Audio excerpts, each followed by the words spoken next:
Türkiýedäki türkmen zähmet migrantlary polisiýanyň ýurtda bekanun galýan daşary ýurtlulary tapmak üçin geçirýän reýtleri sebäpli basyş astynda galýarlar. Bu reýtler köpleri gizlenmäge mejbur edýär we gazançdan hemde maddi taýdan özlerine garaşly bolan Türkmenistandaky maşgalalaryny eklemek mümkinçiliginden mahrum edýär.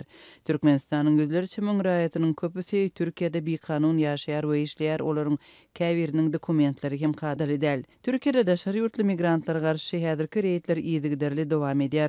Bu ýurtdaky çeşmelere hem türkmen migrantlaryna görä polisiýa her gün dürli kiçi we uly karhanalary, zawodlary, fabriklary we restoranlary barlaýar hemde bekanun işleýän daşary ýurtlulary gözleýär. Migrantlara garşy görüş güýçlenýär. 20 sentýabrdan bäri türk polisiýasy zawodlara gidýär, restoranlaryň aşxanalaryna baryp görýär we ol ýerde işleýän migrantlary tutsak edýär. Migrantlar derrew deportasiýa merkezlerine äkidilýär.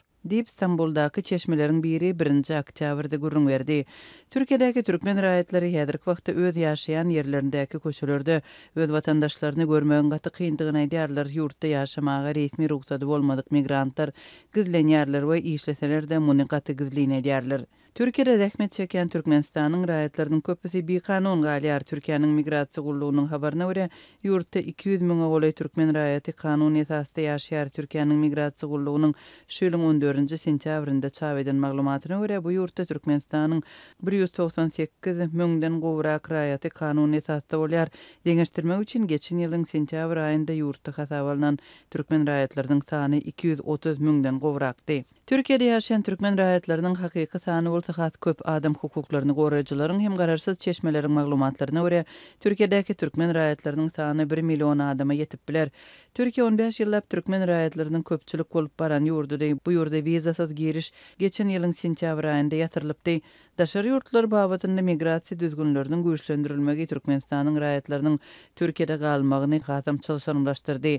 Türkmen häkimetleri we döwlet habar beriş serişdeleri türkmen raýatlarynyň migrasiýa meselesi hakynda maglumat bermeýärler. Türkiýe bekanun migrantlara garşy şu ýylyň iýul aýynda giň gerimli reýtlere başlady. Netijede möňlerçe daşary ýurtly şolsandy Türkmenistanyň raýatlary saklandy hem deportasiýa edildi. Türkmenistandaky çeşmeler türkmen migrantlaryny öz ýurduna eltmen kadalarynyň üýtgenligini we deportasiýa edilýänleriň indi transport çykdyjylaryny hem öz hasabyna üçin etmäge mejbur boljagyny aýdýarlar. Türkmenistan raýatlaryny Türkiýeden deportasiýa etmek üçin indiki uçurlar mugut bolmaz. Migrantlar bilet satyn almaly bolarlar we watanyna aşmak üçin çykdyjylaryny tülärler. Dip Aşgabatdaky çeşme anonimlik şerti bilen gurrun berdi. Onuň söýlerine görä, munyň sebäbi deportasiýa edilen raýatlary ýurda getirmek üçin türkmen hökümeti tarapyndan kesgitlenen kwotanyň dolmagy bilen baglanşykly. Awgust aýynyň başyndan sentýabryň ahyryna çelini Türkmenistany Türkiýeden 2500 töweregi raýat getirildi. Seýlelikde türkmen howa ýollarynyň deportasiýa edilen raýatlary getirmek üçin berilen kwotasy dolduruldy. Dip çeşme aýdýar. Azatlyk radiosu ýagdaýdan habarly çeşmeleriň beren bu maglumatlaryny türk we türkmen migrasiýa gulluklarynyň wekillerinden resmi taýdan tasdiklap bilmedi. Bu aralykda adam hukuklaryny goraýjylar Türkiýedäki migrantlaryň hukuklarynyň bozulýanlygy barada habar berýärler. Türkmen Helsinki fondunyň maglumatyna görä, Türkiýede başpina soraýan türkmenistanlylar öz watanyna meýletin gaýdyp barmak baradaky kagyza gol çekmäge mejbur edilýärler.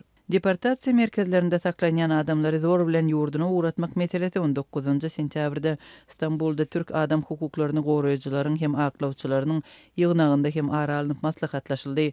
Biz hatda ol ýerde saklanyan müşterilerimiz bilen habarlaşyp hem bilmeýäris, nire äkidilendigini, nire dedigini bilmek üçin birnäçe hepde gerek bolýar.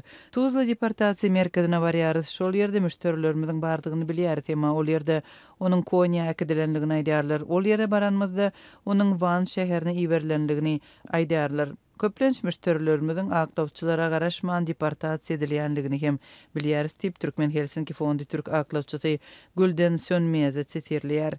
Türkmen migrantlarynyň problemalary bilen iş salışýany Gülden Sönmeýäziň şol ýygnakda aýdyşyna görä, ol 30 ýyl bäri kanunçylyk işleri bilen meşgullanýar, emma beýle kyn prosesde hiç wagt duş gelmändir. Türkmen Helsinki fondunyň birleşýäli Türk aklawçylary adamlaryň razylyk bermäge mejbur edilmegi ýetatynda deportasiýa edilmegini ören kemsedici adlandyrýarlar. Olary ýurduna meýletin gaýdýanlygy hakynda şertnama gol çekmäge mejbur edýärler.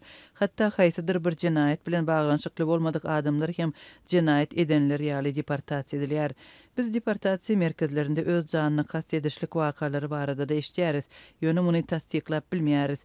Adam hukuklary boýunça komissiya bu wakalary öwrenmeli hem derňemeli. Bu ören çynlygy aýplamalardyr diýip Türkmen Helsinki Fondy Türk aklawçysyny çetirleýär.